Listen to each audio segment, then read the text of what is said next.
بسم اللہ الرحمن الرحیم رب اشرح لی صدری ویسر لی امری واحلل عقدۃ من لسانی یفقهوا قولی اما بعد فقد قال سبحانہ وتعالی فی محکم کتابہ بسم اللہ الرحمن الرحیم قد جاءکم من اللہ نور وکتاب مبین صلوات پڑھے محمد و آل محمد۔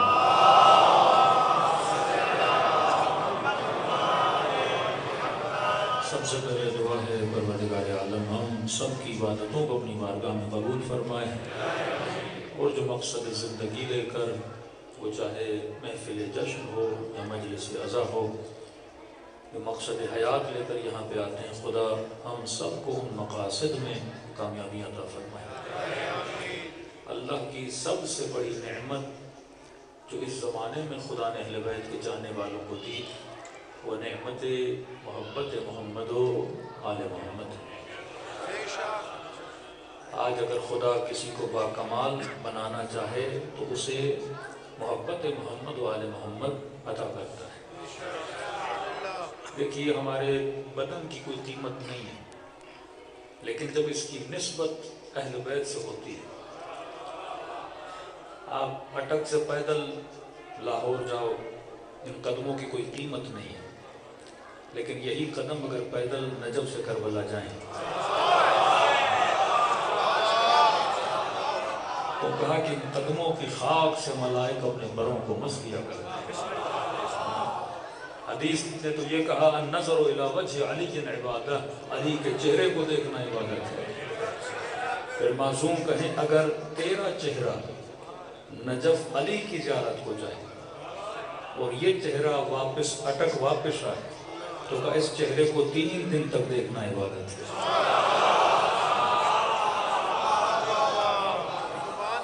تو ہمیں کیا سمجھایا جا رہا ہے؟ اگر باکمال بننا چاہتے ہو تو تجھے کمال کے ساتھ ملنا پڑے گا۔ اگر چاہتے ہو کہ ہمیشہ عزت دار رہو تو تجھے جو عزت دار ہستیاں ہیں ان کے ساتھ جڑنا پڑے گا۔ لیکن ہم شیعوں پہ ایک بہت بڑا اعتراض ہوتا ہے، وہ اعتراض یہ ہے کہ جناب یہ جشن کی مجلس، یہ عزا کی مجلس، یہ کربلا میں جانا، یہ اہل بیت کے قبور پہ جانا، تو کہا کہ آپ جاتے کیوں ہو وہاں، مجلس میں آتے کیوں ہو؟ تو ہم نے کہا یہاں آتے ہیں خدا کو ان ہستیوں کا واسطہ دیتے ہیں تاکہ خدا ان پاک ہستیوں کے صدقے میں ہماری دنیا بھی آباد کرے، ہماری آخرت بھی آباد کرے۔ تو کہنے لگے دیکھو قرآن کی آیت ہے، اللہ کا حکم ہے نحن اقرب الیہ من حبل الورید، میں خدا تمہاری شہرت کی رگ سے زیادہ نزدیک ہوں۔ کہ جو خدا اتنا نزدیک ہے تجھے نجف جانے کی ضرورت کیا ہے؟ جو خدا اتنا نزدیک ہے تجھے کربلا جانے کی ضرورت کیا ہے؟ جو خدا اتنا نزدیک ہے گھر میں بیٹھ کے اللہ سے مانگو، محفل جشن میں جانے کی ضرورت کیا ہے کہ 10 لوگ چٹھیاں لکھیں کہ مولانا آج اولاد نہیں ہے دعا کرائیے گا، بیمار ہوں دعا کروائیے گا، رزق میں تنگی ہے دعا کروائیے گا۔ تو خدا تو خود کہہ رہا ہے کہ میں شہرت کی رگ سے زیادہ کیا ہوں؟ قریب ہوں۔ لہٰذا کس سے مانگو؟ اللہ سے مانگو۔ در حسین پہ جانے کی ضرورت کیا ہے؟ در سیدہ پہ جانے کی ضرورت کیا ہے؟ در امام حسین پہ جانے کی ضرورت کیا ہے؟ معصوم فرماتے ہمیشہ یاد رکھو نحن ابناء الدلیل، فرمایا شیعہ کا عقیدہ وہ ہوتا ہے جو دلیل کی بنیاد پہ بنایا جائے۔ اگر مدافع عقائد اہل بیت بننا چاہتے ہو تو ضروری ہے اپنی نسلوں کو عقیدوں میں کیا یاد کراؤ؟ دلیلیں یاد کراؤ۔ کل کوئی پوچھے کہ یا علی مدد کیوں کہتے ہو تو جواب یہ نہیں آنا چاہیے کیونکہ میرے ابا حضور کہتے تھے، جواب یہ آنا چاہیے کیونکہ خیبر میں رسول نے کہا تھا۔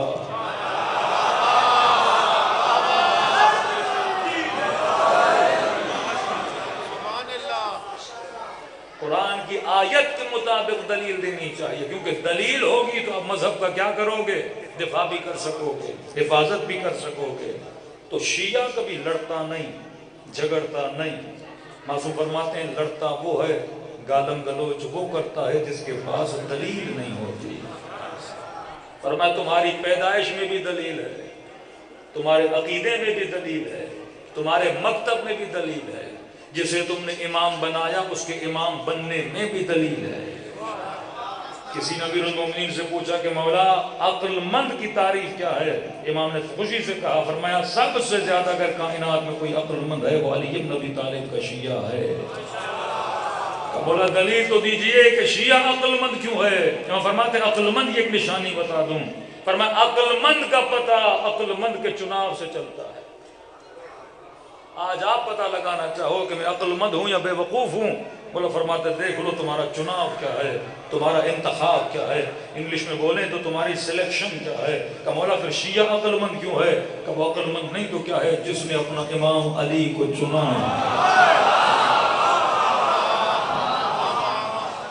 علماء فرماتے اگر امیر المؤمنین کی امامت کے لیے ایک آیت بھی نہ ہو، ایک حدیث بھی نہ ہو، ایک روایت بھی نہ ہو، پھر بھی علی کو امام بننا چاہیے تھا، کیونکہ علی امام عقل ہے۔ آج اپنی عقل سے پوچھو، عقل چلتی ہے فطرت کے مطابق۔ مثال کے طور پہ اس مجمع میں کوئی ایسا بندہ ہے جسے کنجوس سے پیار ہو؟ آپ بولیں کہ مولانا ہمیں کنجوسوں سے بڑا عشق ہے۔ بندہ خود کنجوس ہوگا پر اگلا اسے کنجوس کہے گا تو ناراض ہو جائے گا، لیکن کنجوس کو بھی سخی کہو تو کیا ہو جاتا ہے؟ خوش ہو جاتا ہے۔ یا آپ نے کسی مدرسے میں نہیں پڑھا، یہ الہی مدرسے نے تیری فطرت کے اندر رکھا تھا کہ فطرت بشر کنجوسوں کی عاشق نہیں بنتی، سخیوں کی عاشق بنتی ہے۔ اس مجمع میں کوئی ایک بچہ مجھے دکھا دیجئے جو کہے کہ میں بھگوڑوں کا عاشق ہوں۔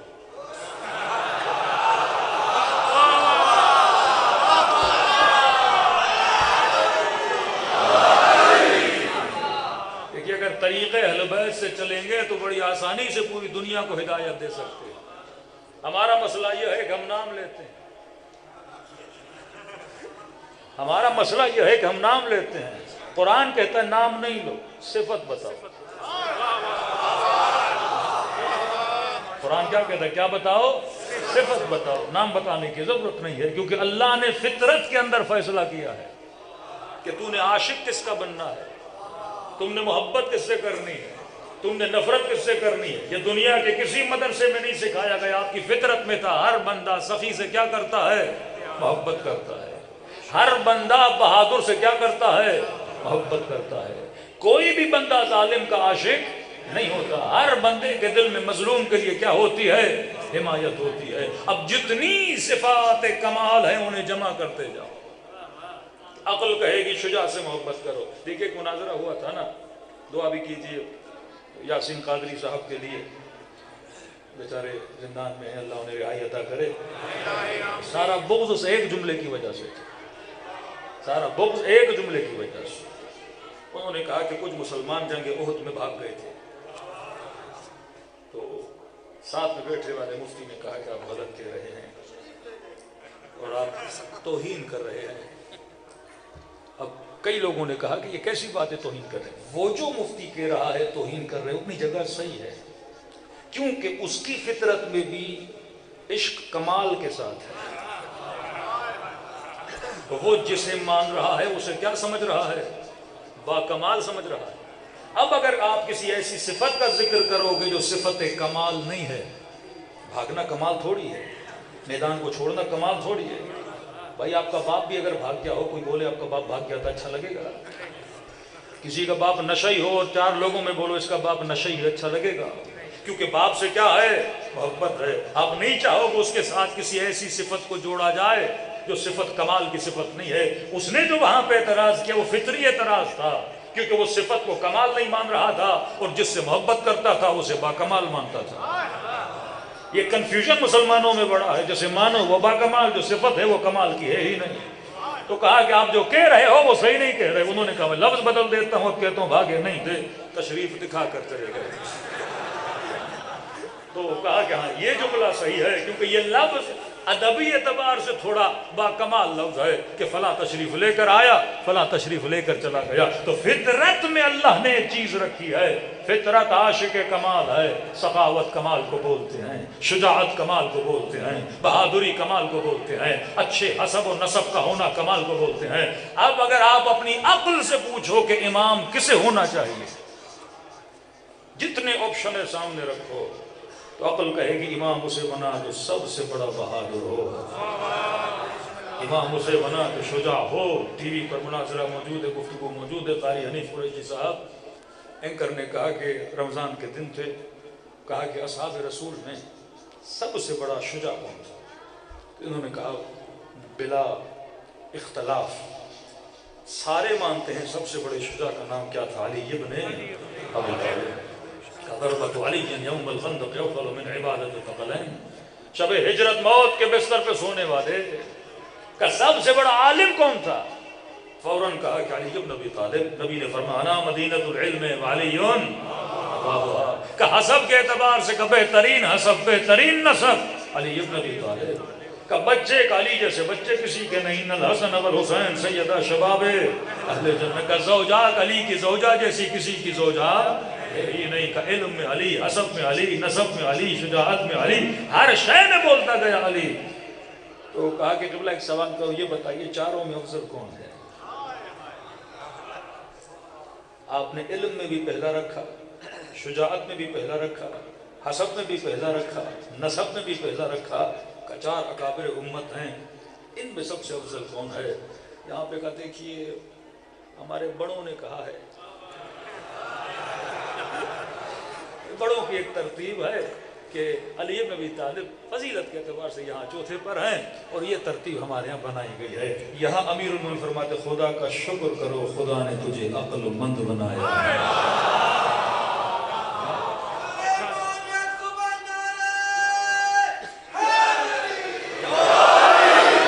انسان کی عقل کا پتہ انسان کے انتخاب سے چلتا ہے۔ فرمایا جس نے اپنا امام کسے چنا؟ علی کو چنا۔ ایک جملہ کہوں اگر ناراض نہ ہوں، کسی نے کہا مولانا یہ بتائیے پاکستانی قوم عقل مند ہے یا بے وقوف ہے؟ اور مولا کیا فرماتے ہیں؟ عقل مند کا پتہ عقل مند کے چناؤ سے چلتا ہے۔ میں نے کہا الحمدللہ عقل مند ہے جن کا وزیر اعظم شہباز شریف ہو، جن کی سلیکشن یہ ہو تو وہ کیا ہونا چاہیے؟ عقل مند ہونا چاہیے۔ یہی معاملہ تاریخ اسلام کا ہے، جس نے علی کو چنا وہ سلمان کہلایا۔ یہی کربلا کی جنگ ہے، جس نے حسین کو چنا وہ حبیب ابن مظاہر کہلایا۔ یہی فرق شمر و حر ہے، شمر نے یزید کو چنا، حر نے حسین کو چنا۔ عقل مند کا پتہ فرما، کیونکہ صفت کمال ہے۔ جب تک انسان عاشق کمال نہ بنے تو اہل بیت کا ربط مجھے کیا بناتا ہے؟ با کمال بناتا ہے۔ ان کی محبت مجھے کیا بناتی ہے؟ با کمال بناتی ہے۔ فاسق کی محبت تجھے زوال میں لے جائے گی، متقی کی محبت تجھے کمال میں لے جائے گی۔ تو کہا جناب اپنی مجلسوں میں اہل بیت کا نام کیوں لیتے ہو؟ کیونکہ خدا تو یہ کہہ رہا ہے کہ نحن اقرب الیہ من حبل الورید، میں شہرک کی رگ سے زیادہ کیا ہوں؟ قریب۔ مسلمان ابھی تک لفظوں میں اٹکا ہوا ہے۔ جناب اللہ نے تو کہا کہ میں شہرک کی رگ سے زیادہ قریب ہوں۔ میں نے کہا قریب ہے نا کہاں؟ تو اس کا مطلب ہمیں اللہ کے قریب جانے کی ضرورت نہیں ہے، کیونکہ وہ خود کہہ رہا ہے کہ میں شہرک کی رگ سے زیادہ کیا ہوں؟ قریب ہوں۔ اب نماز پڑھی تو ایک ہی نیت کی، روزہ رکھا ایک ہی نیت کی، حج کیا ایک ہی نیت کی، عمرہ کیا ایک ہی نیت کی، زکوٰۃ دی ایک ہی نیت کی، تراویح پڑھی ایک ہی نیت کی۔ نیت ہر عبادت کی نیت ایک ہے۔ 2 رکعت نماز پڑھتا ہوں قربتاً، جب وہ قریب ہے تو دعا کیوں کر رہا ہے؟ ہر بندہ یہ دعا کر رہا ہے خدا نماز پڑھ رہا ہوں تاکہ کس کے قریب ہو جاؤں؟ جبکہ خدا خود کہہ رہا ہے کہ میں کیا ہوں؟ تیرے قریب ہوں۔ تو دعا بنتی ہی نہیں، لوجک کے خلاف ہے۔ فرماتے یہاں قرب سے مراد یہ قرب جسمانی نہیں کہ آپ بولیں اس وقت مائک سب سے زیادہ مولوی کے قریب ہے۔ اللہ اگر جسم رکھتا تو بول سکتے قریب۔ یہاں قرب سے مراد قرب روحانی ہے کہ وہ تو تیرے قریب ہے، لیکن بتا تو بھی اس کے قریب ہے کہ نہیں۔ اب اگر قریب ہونا چاہتا ہے پھر اسے ڈھونڈ جو رب سے سب سے زیادہ کیا ہے؟ قریب ہے۔ ہم نے کہا ہم دلیل لے کر بیان کریں گے۔ ہاں اگر نبی نے اپنی دعاؤں میں علی کا نام نہ لیا ہوتا تو ہم بھی اپنی دعاؤں میں اہل بیت کا نام نہ لیتے۔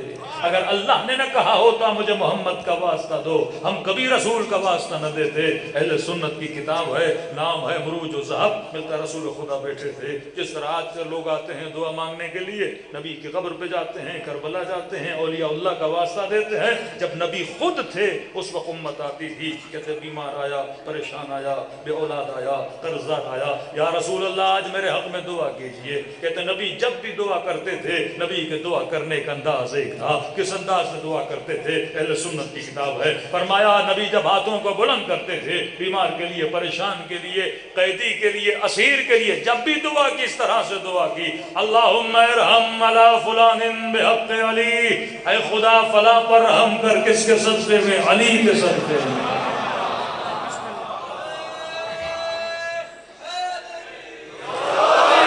اب ضروری تو نہیں ہے نام سب ڈائجسٹ کر لیں، کہ کچھ ایسے تھے جو نبی کے حضور میں بیٹھے تھے، انہوں نے دیکھا پہلا بیمار آیا، کہا بحق علی، دوسرا قرضدار آیا، کہا بحق علی۔ جو بھی آتا ہے نبی جب بھی دعا کرتے ہیں کسی کا واسطہ دیتے ہیں، علی کا واسطہ دیتے ہیں، جبکہ علی گھر میں ہیں، ہم سامنے بیٹھے ہیں۔ کہا کہ یار یہ انصاف نہیں ہے، دیکھو 10 مرتبہ علی کا نام لیا، کبھی تیرا نام لے لیں، کبھی میرا نام لے لیں، تاکہ ہمارا دل بھی خوش ہو جائے کہ امت کے غریبوں کے لیے دعا کی جا رہی ہے تو دوسرے دوستوں کا بھی تو نام لینا چاہیے۔ اس نے کہا دیکھو صبر کر، صبر کا پھل میٹھا ہوتا ہے۔ کیسا صبر کا؟ دیکھ دنیا آتی ہے علی کا نام لیتے ہیں، ایک دن آئے گا جب علی خود بیمار ہو جائیں گے تو مجبوری کی حالت میں یا تیرا نام لینا پڑے گا یا میرا نام لینا پڑے گا۔ کہتے ہیں وقت گزرا، واقعہ مکے کا، پھر نبی مدینے گئے، اتفاق سے یہ لوگ بھی بیٹھے تھے، امیر المومنین رسول خدا کی خدمت میں فرمایا یا رسول اللہ آج علی کی طبیعت ناساز ہے، ذرا میرے حق میں دعا تو کیجئے۔ تاریخ لکھنے والا لکھتا ہے یہ دونوں ایک دوسرے کو کوہنیاں مارنے لگے، ارے وہ دن آ گیا جس کا انتظار تھا، اب دیکھنا یا نبی تیرا نام لے کر دعا کریں گے یا میرا نام لے کر دعا کریں گے۔ لیکن مصطفیٰ نے دعا کے لیے ہاتھوں کو بلند کیا، بڑے عجیب انداز میں دعا کی، فرمایا اللہم ارحم علی علی بحق علی، اے خدا علی پر رحم کر، علی کے صدقے۔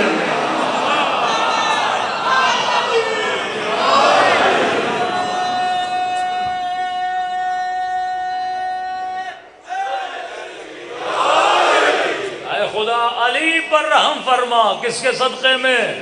علی کے صدقے میں۔ اب سنا تو برداشت نہ ہوا، کہنے لگے یا رسول اللہ یہ کیسے انصاف کی بات ہے، جب دنیا آتی ہے علی کا نام لیتے ہیں، آج علی آئے ہیں پھر بھی علی کا نام لیا ہے، بس رسول نے دیکھنا تھا، سارے جلا نمایا ہوئے، کہنے لگے اے مسلمانوں تم علی کی بات کرتے ہو، جب میں نبی اپنے لیے دعا کرتا ہوں تو پھر بھی خدا کو علی کا واسطہ دے کر دعا کرتا ہوں۔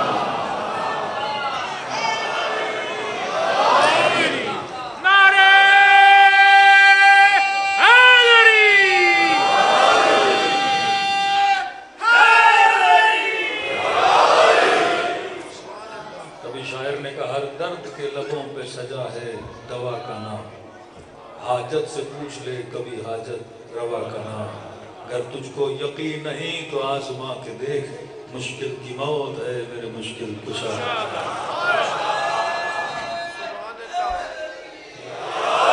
جب اعتراضات بڑھے تو امیر المؤمنین رسول کی خدمت میں آئے، فرمایا یا رسول اللہ دعا کرتے ہیں میرا نام لیتے ہیں، اعتراض ہوتا ہے آپ میرا ہی نام کیوں لیتے ہیں؟ فرمایا علی جب دعا کے لیے ہاتھوں کو بلند کرتا ہوں پوری کائنات کو دیکھتا ہوں، میرے بعد رب کی دربار میں سب سے زیادہ محبوب بندہ کون ہے؟ مجھے تیرے علاوہ کوئی اور ملتا ہی نہیں ہے۔ آج کون ہے امت کا شخص جو کہے کہ آل رسول اللہ کے نزدیک سب سے زیادہ محبوب نہیں ہے؟ فطرت کمال کی عاشق ہے، فطرت کمال کی عاشق ہے۔ یہاں ایک بچہ آپ مجھے نہیں دکھا سکتے ایگزام میں فیل ہوا ہوگا لیکن فیل ہونا اسے اچھا نہیں لگتا۔ کوئی کہے کہ جناب تھوڑی چیٹنگ کرا دیتے ہیں پاس ہو جاؤ گے، یہ چیٹنگ کر کے بھی پاس ہونے کو پسند کرتا ہے، کیونکہ کمال فیک بھی ہو تو انسان کو اچھا لگتا ہے۔ کسی جھوٹے کو مسلمان سچا کہیں وہ خوش ہو جاتا ہے، کیونکہ صفت کمال ہے جب آپ کے ساتھ جڑتی ہے تو آپ کیا ہو جاتے ہو۔ ہمارے استاد ایک واقعہ سناتے، کہتے ہیں ایک سندھ کا گاؤں تھا تو وہاں پہ ایک گاؤں والے کی بیوی مر گئی، تو کہا کہ بیٹھ کے رو رہا تھا، تو اس کے ساتھ سے ایک اور بندہ نکلا، اس نے کہا جناب رو کیوں رہے ہو؟ اس نے کہا بیوی مر گئی، کہ ہم تو دعا کر رہے ہیں اور تو رو رہا ہے اوپر سے۔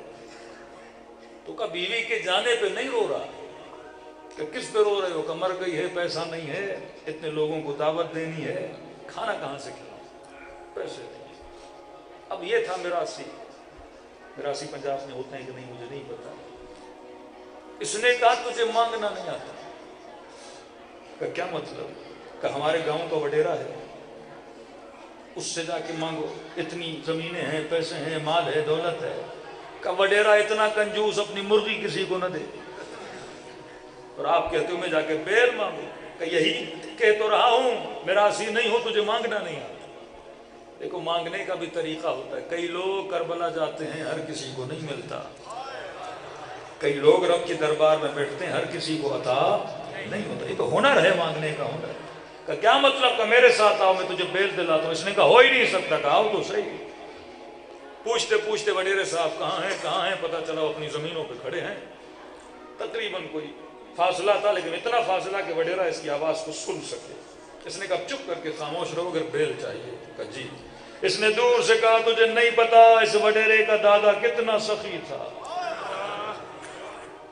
گاؤں کے بندے نے کہا بندے خدا پورا گاؤں جانتا ہے، ایک نمبر کا کنجوس تھا.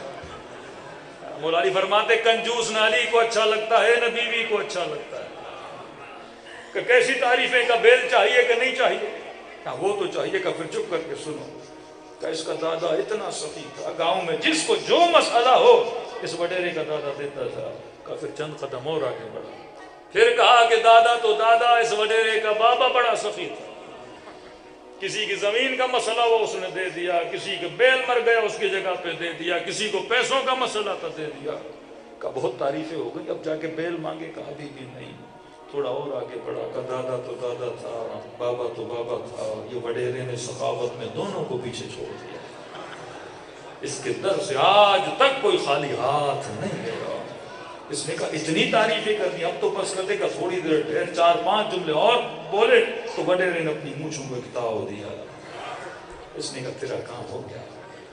آگے بڑے، سلام دعا ہوئی. کیا ہوا؟ کہ وڈیرے صاحب پریشان ہے، بیوی مر گئی، کھانا کرنا ہے، ایک بیل کے لیے پریشان. میں نے کہا ایسے وڈیرے کے ہوتے ہوئے کسی کو پریشان ہونے کی ضرورت کیا ہے؟ اس نے کہا ایک بیل میرے ہوتے ہوئے کہاں، آپ کے ہوتے ہوئے ایک بیل کی وجہ سے پریشان ہے. اس نے اپنے نوکر کو کہا اس کو ایک بیل نکال کے دے دو. میرے استاد کہتے تھے اگر کنجوس کی بھی جھوٹی تعریف کرو وہ سخی بن جاتا ہے. اور بندے خدا تو ہے ہی سخی، تو اس کی تعریفیں کیوں نہیں کرتا؟ اہل بیت تو ہے ہی سخی. اگر ہم اس میں بھی کنجوسی کریں، رب کی حمد و ثنا میں بھی کنجوسی کریں، تو فطرت بشر میں خدا نے ایک چیز رکھی ہے. فطرت بشر کس چیز کی عاشق ہے؟ بہادر کی عاشق ہے. فطرت بشر کس چیز کی عاشق ہے؟ کمال کی عاشق ہے. خدا نے آپ کے اندر رکھا عاشق کمال بنو. آج نسلیں اگر ایک چیز کو سمجھ جائیں تو ان کی دنیا بھی آباد ہو جائے، ان کی آخرت بھی آباد ہو جائے. اب آپ کہیں گے اگر فطرت عاشق کمال ہے تو پھر ان انسانوں میں کوئی شمر کیوں بنتا ہے؟ پھر کوئی یزید کیوں بنتا ہے؟ پھر کوئی دشمن محمد اور آل محمد کیوں بنتا ہے؟ کیونکہ یہ کمال کو پہچاننے میں کیا کر دیتا ہے؟ غلطی کر دیتا ہے. اب معصوم سے پوچھا مولا ہم کمال کو پہچانے کیسے کہ کمال کیا ہے؟ کوئی بندہ حسن کو دیکھ کے عاشق ہو گیا، کوئی بندہ طاقت کو دیکھ کے عاشق ہو گیا، کوئی بندہ مال کو دیکھ کے عاشق ہو گیا. کہ مولا بچے تو بچے کیسے؟ آج کوئی مال کے پیچھے، کوئی تخت کے پیچھے، کوئی حکومت کے پیچھے. اب یہ جو تخت کے پیچھے ہے یہ کیا سمجھ رہا ہے اگر تخت مل گیا تو میں کیا بن جاؤں گا؟ با کمال بن جاؤں گا. یزید سمجھ رہا ہے اگر مجھے تخت مل گیا میں کیا بن جاؤں گا؟ با کمال بن جاؤں گا. امام حسین یہ کہہ رہے ہیں اگر میں راہ خدا میں شہید ہو گیا تو کیا بن جاؤں گا؟ با کمال سمجھ جاؤں گا. یزید تخت کو کمال سمجھ رہا ہے، حسین شہادت کو کمال سمجھ رہا ہے. کوئی اطاعت خدا کو کمال سمجھے، کوئی مخالفت خدا کو کمال سمجھے. کہ مولا بتائیے تو صحیح کہ کمال کیا ہے؟ جملہ سمجھے معصوم کا. معصوم فرماتے کمال وہ ہے جسے کبھی زوال نہ ہو. وہ کمال ہو ہی نہیں سکتا جسے زوال ہو جائے. کہ اگر چہرے کی وجہ سے تم نے کسی کو با کمال سمجھا، یہ بتا حسن کب تک باقی رہے گا؟ جوانی میں حسین تھا، جیسے بڑھاپا آیا کھالوں میں کیا پڑ گئیں؟ جھریاں پڑ گئیں. کہ آج دنیا کا ایک طاقتور دکھا جو ہمیشہ طاقتور رہا ہو، دنیا کا ایک حسین دکھا جو ہمیشہ حسین رہا ہو. امام حسین سے کسی نے پوچھا مولا کمال دنیا اور کمال آخرت کا فرق بتائیے. امام فرماتے کمال دنیا محدود ہے، کمال آخرت لامحدود ہے، لذت دنیا محدود ہے، لذت آخرت لامحدود ہے۔ تبھی آقا نراقی کا جملہ فرماتے دنیا کے ہر لذت کی انتہا نجاست ہے، پانی پیو انتہا نجاست ہے، کھانا کھاؤ انتہا نجاست ہے، لذت نکاح لوگے انتہا نجاست ہے۔ اور میں آپ سے پوچھ اب کس لذت کے عاشق بننا چاہتے ہو جس کی انتہا نجاست ہے، یا ایسی لذت کے عاشق بنو جس کی ابتدا بھی نور ہے اور انتہا بھی نور ہے؟ مولا حسین یہ بتائیے کہ کمال، امام حسین فرماتے کمال وہ ہے جسے کبھی زوال نہ ہو۔ اب مولا دو مثالیں دیتے ہیں کہ مولا لذت دنیا، کیونکہ لذت مل رہی ہے تو آپ کیا سمجھتے ہو؟ کمال ہے۔ کھانا کھایا لذت ملی، گھومنے گئے لذت ملی، شہوت پائی لذت ملی، تو انسان کہتا ہے یہ کیا ہے؟ کمال ہے۔ مولا فرماتے ہیں یہ کمال نہیں، کیونکہ اسے کیا ہے؟ زوال ہے۔ مثال بڑی پیاری دی، معصوم فرماتے اگر فرق جاننا چاہتے ہو کہ لذت روح کیا ہے، لذت جسم کیا ہے، تو ان دو چیزوں کو دیکھ لو۔ بولا کون سی چیزیں؟ فرمایا جسے کھانا کھا کر مزہ آئے، یہ لذت جسم ہے۔ جسے کھانا کھا کر مزہ آئے یہ لذت جسم ہے۔ اور فرمایا جسے کھانا کھلا کر مزہ آئے یہ لذت روح ہے۔ بڑا باریک فرق ہے۔ کھانا میں کھاؤں مجھے مزہ آئے تو بات سمجھ آتی ہے، لیکن اگر کوئی مومن غریب ہو، کوئی مسکین ہو، کوئی یتیم ہو، اگر میں اسے کھانا کھلاؤں مجھے کیوں مزہ مل رہا ہے؟ میرے پیٹ میں جائے تو مجھے مزہ آئے نا، لیکن کسی غریب کو کھلاؤں تو مجھے مزہ کیوں آتا ہے؟ امام فرماتے ہیں کیونکہ جب تو کھاتا ہے یہ لذت جسم ہے، جب کسی کو کھلاتا ہے یہ لذت روح ہے۔ اور کہا جو تو نے کھایا 6 دن کے بعد بھی سوچے گا تجھے اس کی لذت یاد نہیں ہوگی، لیکن جسے کھلایا سالوں کے بعد بھی سوچے گا، لذت وہی کی وہی باقی ہوگی۔ تو دنیا سمجھتی تھی کہ اندھیری راتوں میں علی تکلیف اٹھاتے تھے یتیموں کو کھلا کر، لیکن انہیں کیا پتا علی لذت روح لے رہے تھے یتیموں کو کھلا کر۔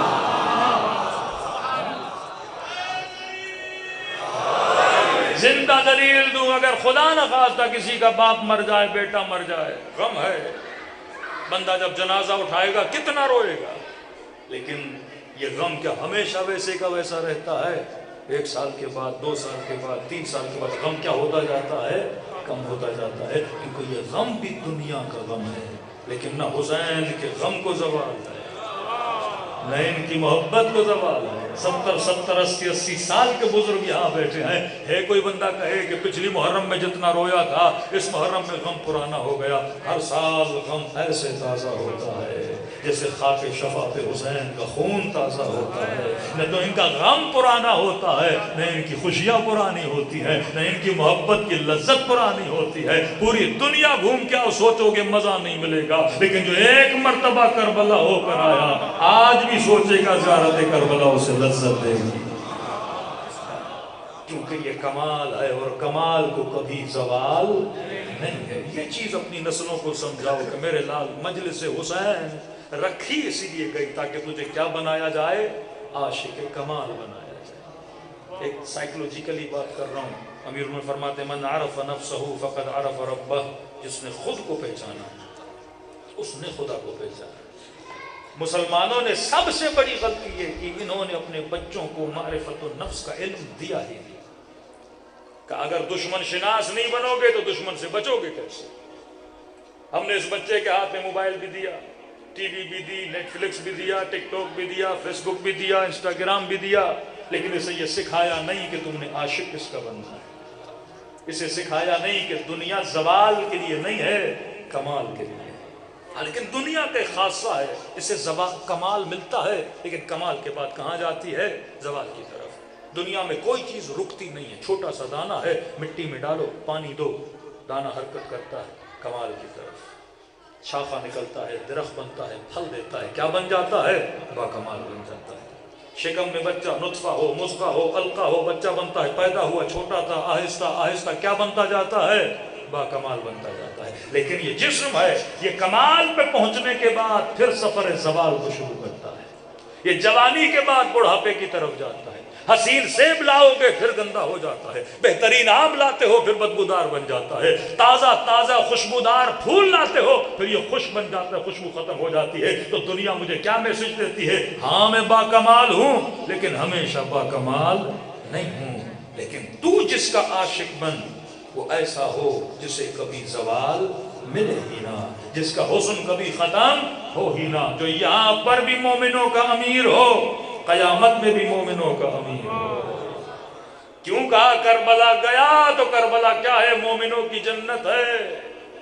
جنت کیوں بولتے ہو؟ جسے دیکھ کر جنت محسوس ہو، جس کی محفل میں بیٹھ کر انسان خود کو باکمال سمجھے۔ تو فرمایا یہاں تو کس کے لیے آیا ہے؟ عشق کمال کے لیے۔ لیکن کیا تھا؟ ہم نے اپنے آپ کو سمجھنے کی کوشش نہیں کی۔ یہی فطرت اگر آپ اپنے بچوں کو سمجھاؤ، ایک بچے کو سیب دو، کہو میرے لال یہ سیب کھانے کے لیے ہے یا عشق کے لیے؟ سیب محبت کے لیے ہے یا کھانے کے لیے؟ لیکن اگر بچہ اس سے محبت کر لے تو یہ 4 دن کے بعد غم میں چلا جائے گا، کیونکہ سیب کیا ہو جائے گا؟ گندا ہو جائے گا۔ پیسہ استعمال کے لیے، محبت کے لیے نہیں ہے۔ گھر استعمال کے لیے، محبت کے لیے نہیں ہے۔ کرسی استعمال کے لیے، محبت کے لیے۔ کیونکہ محبت کرو گے جیسے کرسی چھنے گی بندہ بی پی کا مریض ہو جائے گا۔ کہ المال والبنون فتنہ، یہ اولاد فتنہ بن جاتی ہے ان لوگوں کے لیے جو اولاد سے محبت کر بیٹھتے ہیں۔ رب کی محبت کے مقابلے میں ہر چیز کائنات کی استعمال کے لیے ہے، اولاد ہے، شادی ہے، رشتے ہیں، ہر چیز آپ کے استعمال کے لیے ہے۔ لیکن فرمایا کبھی ان کی محبتوں میں گرفتار نہ ہونا، کیونکہ محبت کی جب وہ چیز چھنے گی تو کیا ہو جاؤ گے؟ پریشان ہو جاؤ گے۔ اب انہوں نے کس طرح آپ کی نسلوں کی سائیکولوجی سے کھیلا۔ یہ ہر بچے کے ہاتھ میں آج موبائل ہے۔ پوری فلم انڈسٹری جو آج ہمارے بچوں کو، ہماری بچیوں کو، آج سب سے زیادہ اگر کسی چیز پہ کام ہو رہا ہے کس پہ ہو رہا ہے؟ دماغ پہ ہو رہا ہے۔ سب سے زیادہ آپ کی فکر پہ کام کیا جا رہا ہے۔ یہ دنیا بازار محبت ہے، وہ آپ کے بچوں اور نسلوں کی دلوں میں ایسی محبتیں ڈالتے ہیں کہ یہ کس سے دور ہو جائے؟ محبت خدا سے دور ہو جائے۔ یہ ناچنے والے، یہ گانے والے، یہ بدکاریاں کرنے والے، یہ ظلم کرنے والے کیا لا الہ الا اللہ محمد رسول اللہ کلمہ نہیں پڑھتے؟ لیکن آج کیوں محمد رسول اللہ سے دور ہیں؟ آج کیوں مکتبی نہیں ہیں؟ آج کیوں فکر امیر المومنین سے دور ہیں؟ کیونکہ دل اغیار کی محبت کا اسیر بن چکا ہے۔ اور آپ کے بچوں کو مجلس حسین میں بلا کے کس کا اسیر بنایا جاتا ہے؟ اسیر محبت علی ابن ابی طالب بنایا جاتا ہے۔ مجلس حسین نجاست کے پیاروں کو خالی کر دیتی ہے اور پاک محبت آپ کے نسلوں کے دلوں کے اندر ڈال دیتی ہے۔ دیکھیے کسی بھی فلم کے اندر اگر کوئی ہیرو بنتا ہے تو ہیرو کیسے بنتا ہے؟ فطرت سے کھیلتے ہیں وہ، چونکہ دنیا والوں کے پاس اصلی ہیرو نہیں ہے، لیکن فطرت کو کوئی ہیرو چاہیے۔ فطرت کسی نہ کسی بہادر کی عاشق بننا چاہتی ہے۔ دنیا کی کسی بھی مووی کا کوئی ہیرو دکھا سکتے ہو جو بزدل ہو؟ ہم یورپ گئے کہ مولانا بچوں کو سمجھائیے، میں نے کہا کیا سمجھائیں؟ کہ اسٹور پہ جاتے ہیں، چھوٹے چھوٹے بچے ہیں، شرٹس لینا چاہتے ہیں تو کئی شرٹس پڑی ہوتی ہیں، کہتے ہیں ہم نارمل کلر کی مولانا ان کو شرٹ دلاتے ہیں، لیکن بچہ کہتا نہیں بابا مجھے وہ شرٹ دو جس پہ اسپائڈر مین ہو، جس پہ بیٹ مین ہو، جس پہ آئرن مین ہو۔ میں نے کہا بچے کا قصور نہیں، اس نے کسی بہادر کو کسی فلم میں دیکھا ہے، اور فطرت کس کی عاشق ہے؟ بہادر کی عاشق ہے۔ اسپائڈر مین کبھی ایسا نہیں ہوگا جو لوگوں کو نہ بچائے، وہ ہمیشہ کیا کرے گا؟ ایک مکہ مارے گا 10 لوگ زمین پہ گر جائیں گے۔ آپ کو پتا بھی ہے مکہ بھی جھوٹا، گرنے والے بھی جھوٹے، لیکن دیکھتے ہوئے مزہ بڑا آتا ہے۔ آدھا سندھ چائے کے ہوٹلوں پہ چائے کے کپ پی رہا ہوتا ہے اور مکے دیکھ رہا ہوتا ہے۔ یہاں آپ امیر المومنین کی جم سن کے نعرہ مارتے ہو، وہاں وہ مکے پہ نعرہ مارتے ہیں کہ جناب اتنے بندوں کو کیا کر دیا؟ فطرت کی آواز ہے، کیونکہ فطرت بہادر کے لیے واہ واہ کرتی ہے، فطرت حسن کی تعریف کرتی ہے۔ کبھی وہ دنیا میں ہزاروں میں سے حسیناؤں کو چن کے لاتے ہیں، کبھی وہ دنیا میں ایسے ایسے فیک رول ماڈلز بناتے ہیں۔ اب معصوم فرماتے یہ پہچان، یہ جو حسن ہے یہ نقلی ہے، یہ میک اپ والا حسن ہے، یہ پانی لگانے سے ختم ہو جاتا ہے، یہ چہرے کے دھونے سے ختم ہو جاتا ہے۔ یہ جو فلموں میں بہادر ہے، حقیقت میں اس کے مکے سے نہ کوئی مرتا ہے، یہ چور کو بھی دے کے بھاگ کے چلا جاتا ہے۔ اب شکر خدا ادا کرو، انہوں نے اپنی نسلوں کو فیک بہادر دیے اور مجلس حسین نے تجھے عباس اور علی جیسے اصلی بہادر دیے۔ ہمیں کسی فیک رول ماڈل کی ضرورت ہی نہیں، خاتون ہو تو اسے سیدہ زینب جیسا کردار دے دیا۔ آپ کے پاس فیک رول، پوری امت میں جائیے، کس کے پاس خواتین کے 4 رول ماڈل دکھا دیں اور حقیقت میں وہ رول ماڈل ہو، یہ نہیں کہ اسے میک اپ کیا گیا ہو۔ شیعوں سے دشمنی کیوں ہے؟ ایک فقہی مسئلہ، اکثر خواتین پوچھتی مولانا کیا ہم بیوٹی پارلر کھول سکتی ہیں؟ تو مراجع کا فتویٰ ہے، کہا وہ بیوٹی پارلر جس میں نارمل بیوٹی کا کام ہو، لیکن جس بیوٹی پارلر میں تدلیس ہو وہ خواتین کے لیے کھولنا کیا ہے؟ حرام ہے۔ اب آپ کو مولانا یہ تدلیس کیا ہے؟ کہ تدلیس کا مطلب کسی بدصورت کو خوبصورت بنانا، کہ یہ حرام ہے۔ بندے کی شادی ہے، کلر مثلا بالکل ڈارک ہے، ایسا میک اپ کر دیا، 50 سال والی 30 سال والی دکھنے لگے، تو کہا یہ تدلیس حرام ہے، کیونکہ کیا ہے؟ دھوکہ ہے۔ اب محسوس کرنا، کسی خاتون نے میک اپ کیا، مثلا شکل صورت کی اچھی نہیں تھی اور بیوٹی پارلر ایسا تھا کہ وہ یا پلاسٹک سرجری کر دی اپنے میک اپ سے، خوبصورت ہو گئی، اب 50-60 ہزار کا خرچہ چہرے پہ لگا کے۔ آپ تو اس چیز کو زیادہ محسوس کرتے ہوں گے نا، پنجاب کے بڑے لوگ میک اپ بڑا کرتے ہیں، اتنا میک اپ کر کے وہ بیچاری خاتون آئے اور کوئی اور خاتون ہاتھ میں پانی کا جگ لے کے کھڑی ہو، آتا ہی اس کے منہ پہ مارے، تو بتاؤ جس کے منہ پہ یہ پانی پڑے گا اور اس کی اصلیت جب باہر آئے گی وہ بیچاری کیا محسوس کرے گی؟ کیونکہ پانی کیا کرتا ہے؟ اصلیت کو ظاہر کرتا ہے۔ شیعوں سے دشمنی کیوں ہے؟ کیونکہ شیعہ نقلی چہروں پہ پانی ڈال کے اصلی چہرے دکھانا جانتے ہیں۔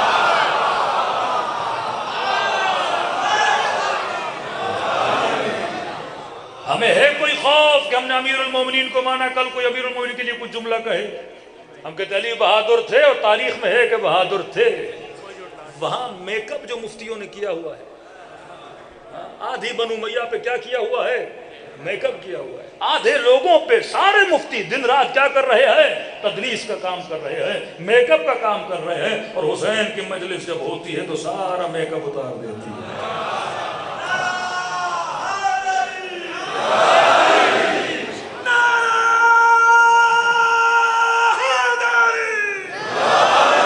آسان لفظوں میں سمجھا رہا ہوں، دشمنی بنی کیوں؟ کل جوانات مولانا امام حسین کاظم 14 سال زندان میں، امام رضا زہر مل گئی، امام جواد کو قتل کر دیا گیا، مولا علی کو ضربت لگائی۔ جب اہل بیت اتنے اچھے تھے تو مارتے کیوں تھے؟ اس لیے مارتے تھے کیونکہ اہل بیت چہروں سے کیا کرتے تھے؟ نقاب اتارتے تھے۔ جب پوری مارکیٹ میں نقل مال بک رہا ہو اور کوئی اصل لے کے آ جائے تو سارے نقلی اس کے کیا بن جائیں گے؟ دشمن بن جائیں گے۔ 40 سے زیادہ مسلمان ملک ہیں، دشمنی ایک ملک سے کیوں ہے؟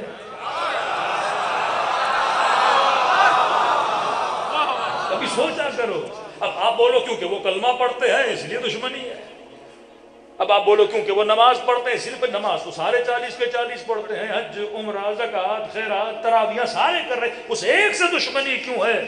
کیونکہ وہ اصلی ہے، وہ نسلی ہے، کیونکہ اس کی گولیاں صرف کارخانے میں پڑی نہیں ہیں، وہ صرف دکھاتا نہیں ہے، وہ چلاتا بھی ہے، وہ للکارتا بھی ہے۔ یہ رنگ ان کو پسند نہیں ہے، وہ یہ چاہتے ہیں کہ امت صرف اللہ ہو اور ہو اور ہو اور ہو کرتی رہے، باقی اس کے اندر دماغ کی کوئی گھنٹی نہ بجائی جائے۔ تبھی امیر فرماتے ہیں من عرف نفسہ فقد عرف ربہ، اپنی سائیکولوجی کو پہچان۔ یہ بچہ اگر کسی کریکٹر کا عاشق بن گیا، فطرت ہے اس کی یہ بہادر کا عاشق بنے گا، وہ بہادر مووی میں ہو، وہ بہادر ڈرامے میں ہو، فطرت اس کی حسن کا عاشق بنے گا، وہ حسن صورت میں ہو، وہ حسن تصویر میں ہو، وہ حسین منظر میں ہو، یہ عاشق بنے گا۔ فطرت میں ہے ایک اچھی آواز انسان کو اچھی لگتی ہے، وہ کسی گلوکار کی کیوں نہ ہو، کیونکہ فطرت حسن اور کمال کو کیا کرتی ہے؟ پسند کرتی ہے۔ یہ تمہارا کام ایسے سمجھاؤ کہ میرے لال وہ با کمال تو ہے لیکن اس کے کمال کو زوال ہے۔ ہمیشہ کے لیے باکمال نہیں ہے، ایسے کہ عاشق بن جو جب کائنات میں ہے تب بھی ذکر خدا کرے، اور جب سر کٹ جائے تو پھر بھی نو کے نیزہ پہ رب کا ذکر کرے، یہ باکمال ہے۔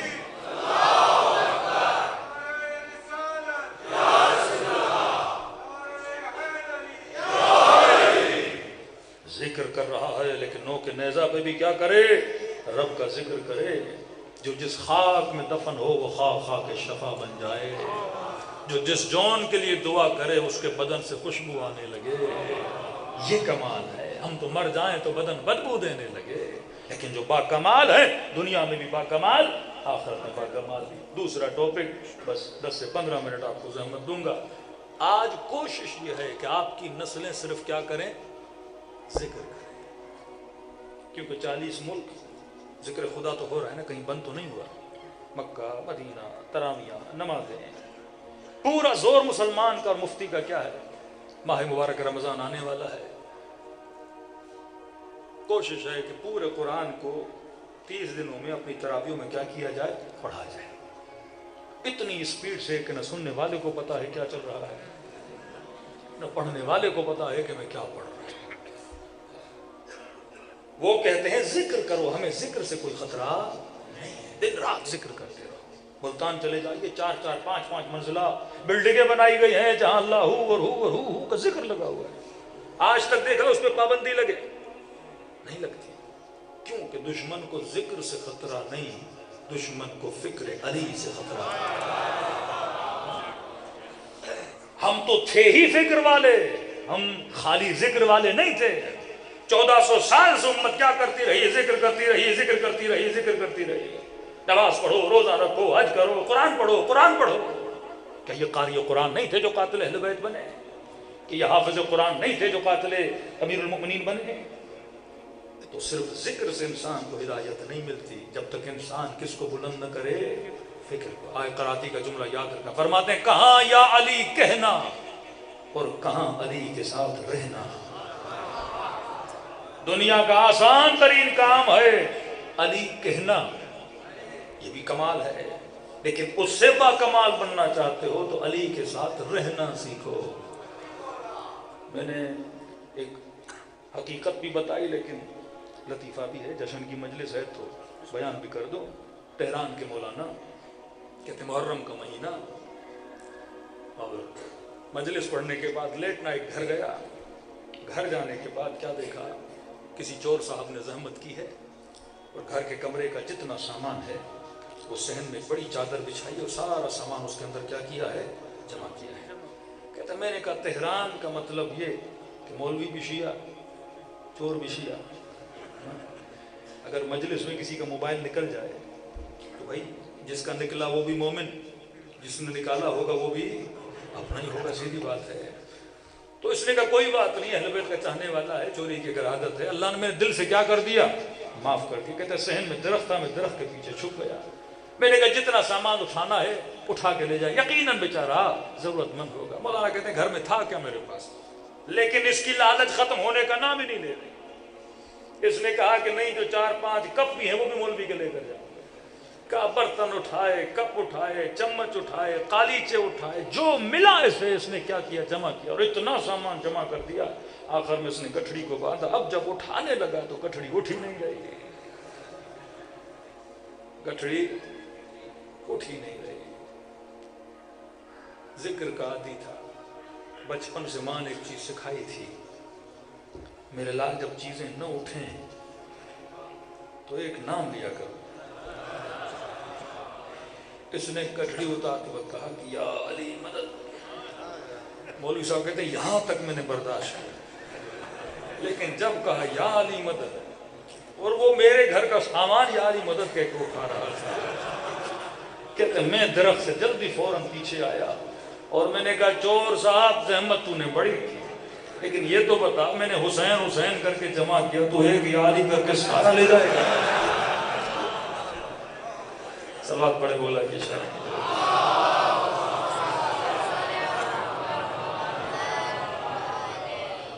کہا میں نے حسین حسین کر کے کیا کیا؟ جمع کیا۔ تو ایک یا علی کر کے کیا رہ رہا ہے؟ سارا سامان لے جائے گا. کسی کا دیکھو سارا سامان تیرا ہوا، میں نے تجھے دل سے کیا کیا؟ معاف کیا. لیکن اس کی ایک شرط ہے. شرط یہ ہے کہ میرے کمرے میں آؤ، ایک کپ میرے ساتھ بیٹھ کے کیا پیو؟ چائے پیو.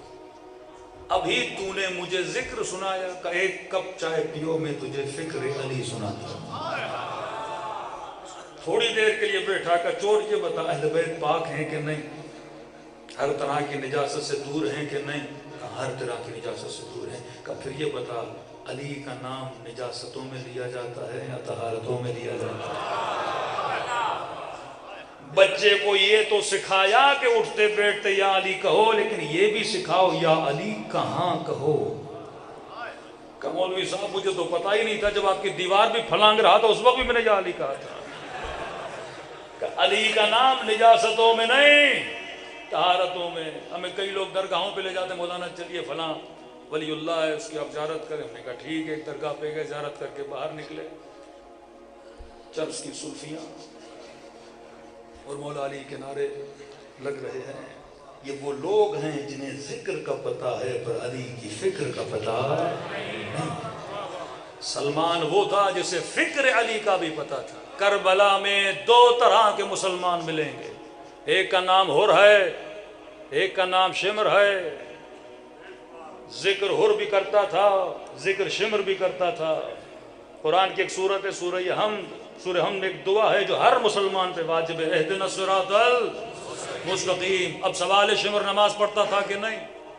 یہ بحث ہے ہی نہیں کہ دشمن اہل بیت نماز نہیں پڑھتے تھے. مسئلہ نماز کا ہے ہی نہیں. مسئلہ یہ ہے جو نماز پڑھ رہا ہے اس کے اندر فکر اہل بیت ہے کہ نہیں؟ جو عبادت کر رہا ہے اس کے سینے میں معرفت محمد اور آل محمد ہے کہ نہیں؟ میں نے کہا شمر نے بھی نماز پڑھی، حر نے بھی نماز پڑھی. شمر نے بھی ایک دعا کی، حر نے بھی ایک دعا کی. شمر نے دعا کی اہدنا الصراط المستقیم، حر نے بھی کہا اہدنا الصراط المستقیم. سوال تو خدا سے بنتا ہے پروردگارا، دعا دونوں نے کی، لیکن ایک دعا کرنے کے بعد قاتل حسین بنا، دوسرا دعا کرنے کے بعد ناصر حسین بنا. جملے وہی ہیں، نماز وہی ہے، دعا وہی ہے. دعا کس سے مانگی جا رہی ہے؟ خدا سے مانگی جا رہی ہے. اللہ کی آواز آئے گی ہاں دعا دونوں نے کی، لیکن ایک قاتل بنا ایک ناصر بنا. خدا یا ماجرا کیا ہے؟ رب کی آواز آئے گی ہاں ذکر دونوں کر رہے تھے، لیکن فرق یہ تھا کہ شمر صرف ذکر کر رہا تھا اور ذکر بھی کر رہا تھا، ساتھ میں فکر بھی کر رہا تھا. آج امت میں جس چیز کی کمی ہے وہ فکر اہل بیت کی کمی ہے. آج ہم نام قرآن کی آیت قولوا لا الہ الا اللہ تفلحوا، کہو لا الہ الا اللہ کیا ہو جاؤ گے؟ کامیاب. کتنے مسلمان کامیاب ہیں؟ انگریز آج کامیاب نظر آتا ہے یا مسلمان؟ ذلتوں میں ہم، خاریوں میں ہم، بدبختیوں میں ہم، مائگریشن میں ہم. آج دنیا کا بظاہر سپر پاور کون؟ انگریز. آج 40,000 مسلمانوں کو مارنے والا کون؟ یہودی. کہاں ہے مسلمان کامیاب؟ لیکن قرآن کہتا ہے قولوا لا الہ الا اللہ تفلحوا. پھر قرآن کی آیت الصلاۃ تنہی عن الفحشاء والمنکر، نماز انسان کو گناہ سے بچاتی ہے. پھر نماز نے شمر کو گناہ سے کیوں نہیں بچایا؟ پھر نماز نے ابن ملجم کو قتل علی سے کیوں نہیں بچایا؟ پھر آج نماز مفتیوں کو، مولویوں کو، دنیا داروں کو، نماز پڑھ بھی رہا ہے، رات کو مسجد میں نماز پڑھتا ہے، صبح جا کے گناہ کرتا ہے. پھر نماز نے کیوں نہیں بچایا؟ کیونکہ ہم صرف ذکر کر رہے تھے کہ وہ نماز گناہ سے بچاتی ہے جس میں فکر علی ابن ابی طالب ہو. وہ لا الہ الا اللہ جس کی روح تمہارے وجود کے اندر ہو، تب جا کے بچو گے. آخری جملہ اور ممبر حوالے کروں. انڈیا کا ایک گاؤں تھا، وہ ایک مولانا صاحب تبلیغ کے لیے گئے. ایک تو ہماری بیچاری خواتین، ہماری قوم شارٹ کٹ کی عادی ہو چکی ہے. ہم ہر چیز، ہر مسئلہ کہاں سے حل کرتے ہیں؟ شارٹ کٹ سے حل کرتے ہیں. مولانا بیٹا سدھر نہیں رہا، کوئی ذکر دیجیے. خواتین کہتی مولانا شوہر کی محبت میں کمی آ گئی ہے، ذکر دیجیے. کوئی کہتی ہے سانس بہو کا بڑا جھگڑا ہے، ذکر دیجیے. تو میں کہتا ہوں ہمیشہ دو مولوی خوش رہتے ہیں، ایک تعویذ والا، ایک جو میری طرح مجلسیں پڑھتا ہے. باقی بیچ کے بیچارے مولانا پیش امام اتنے خوش، مالی اعتبار سے خوش تو وہ بھی ہیں، مالی اعتبار سے خوش نہیں رہتے. تو مولانا کہتے ہیں کہ ہم